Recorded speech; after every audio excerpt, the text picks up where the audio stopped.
जब अमिताभ बच्चन ने जया बच्चन से किया हुआ वादा तोड़ दिया था। जस चोपड़ा ने बनाई थी फिल्म 1981 में जो आई थी सिलसिला। इस फिल्म के लिए वो सबसे पहले लेना चाहते थे अभिनेत्री समिता पाटिल और परवीन बाबी को, लेकिन क्योंकि अमिताभ बच्चन और रेखा के अफेयर की सुर्खियां उस टाइम पे छाई हुई थी पूरे जो है फिल्मी पत्रिकाओं में भी, तो जस चोपड़ा को बहुत सारे लोगों ने कहा कि आप अमिताभ बच्चन के अपोजिट क्यों ना उन दोनों महिलाओं को, लड़कियों को इस फिल्म में लें जो कि उनकी रियल जिंदगी में भी एक अहम हिस्सा, एक अहम योगदान निभा रही हैं। तो उस टाइम पे ही जस चोपड़ा ने जब फिल्म की स्टोरी अमिताभ बच्चन को सुनाई और अपनी ये इच्छा भी जाहिर की कि वो इस फिल्म के लिए अमिताभ के साथ रेखा को भी लेना चाहते हैं, तो अमिताभ बच्चन ने भी इस बात के लिए हामी भर दी और कहा कि हाँ, आपकी इस बात पर, आपकी इस मत पर मैं भी सहमत हूँ। तो इस तरह किसी न किसी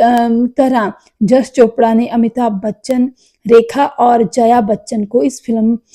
सिलसिला के लिए तैयार कर लिया। कहा जाता है कि सिलसिला की जो स्टार कास्टिंग थी, यही एक बहुत चर्चा का विषय बन गई थी, ना कि फिल्म का प्लॉट। जस चोपड़ा ने भी फिल्म के प्रदर्शित होने के बाद कहा था कि इस फिल्म को दर्शकों ने इस फिल्म की स्टार कास्ट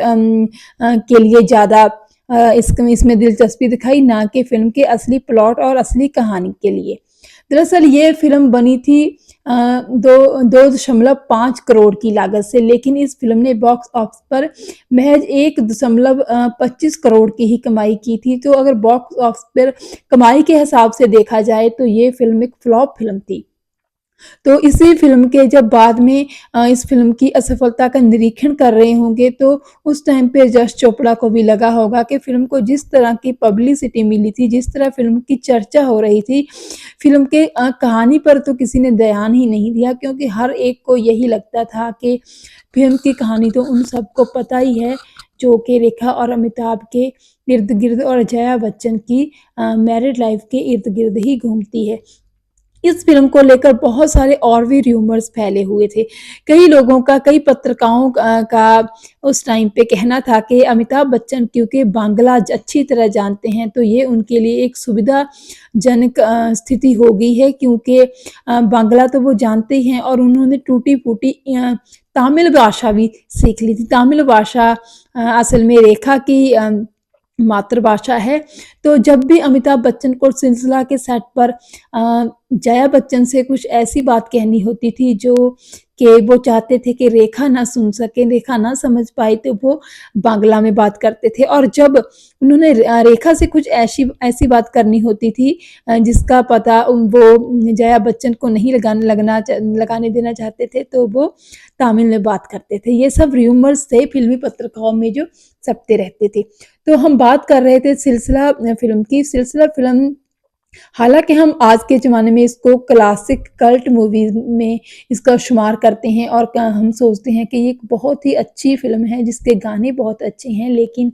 अगर ग्राउंड लेवल पर देखा जाए, अगर सच्चाई के बिल्कुल करीब होकर देखा जाए, तो फ़िल्म बॉक्स ऑफिस पर सफल नहीं थी। ऐसी बहुत सारी फ़िल्में होती हैं जिनका म्यूज़िक हमें अच्छा लगता है और बाद के सालों में हम सोचते हैं कि ये तो बहुत अच्छी फ़िल्म थी, ये तो ज़रूर उस टाइम पे हिट हुई होगी, लेकिन नहीं, ऐसा नहीं होता है। बॉक्स ऑफिस पर ऐसी फ़िल्में कई बार नहीं चलती हैं, लेकिन बाद में जब हम उसको टीवी में देखते हैं, तो हमें लगता है कि ये फ़िल्म तो एक मास्टरपीस है, इस फ़िल्म जैसा और कुछ भी नहीं हो सकता। और ये भी हुआ था फ़िल्म सिलसिला के साथ भी। अमिताभ बच्चन, रेखा और जया बच्चन ने पूरी अपनी जो थी ताकत झोंक दी थी इस फ़िल्म को हिट करवाने के लिए। हालाँकि वो जो थे अमिताभ बच्चन, रेखा और जया बच्चन भी समझते थे कि कहीं न कहीं प्रोड्यूसर, डायरेक्टर भी यही चाहते हैं कि इस फ़िल्म के ज़रिए, उनकी कहानी के ज़रिए उनको जो है एक बेनिफिट उठाया जाए उनका, ताकि ये अगर ऑडियंस को इसमें रियल लाइफ़ का भी कुछ न कुछ लगता है, रियल लाइफ़ जैसा, तो भी वो इस फ़िल्म के उनकी स्टार कास्टिंग के ज़रिए ही फ़िल्म देखने सिनेमाघरों पर एक बार पहुँच जाएँ, लेकिन ऐसा नहीं हुआ था। पहले ही इस फ़िल्म के बारे में, इस फ़िल्म की स्टार कास्टिंग के बारे में ही रूमर्स ही फैली रही कि अमिताभ बच्चन ने कैसे रेखा और जया बच्चन को तैयार कर लिया फ़िल्म में काम करने के लिए। और बाद में ये फ़िल्म की जो शूटिंग थी उसके दौरान रूमर्स पूरी तरह फैली रही, लोग बातें करते रहे, चर्चाएँ करते रहे इस फ़िल्म के बारे में। लेकिन इस फ़िल्म का जो हशर था वो ज़्यादा अच्छा तो हम नहीं कह सकते हैं। लेकिन फिर भी आज हम अगर इस फ़िल्म को देखते हैं, इस फ़िल्म के बारे में सोचते हैं कि कैसे एक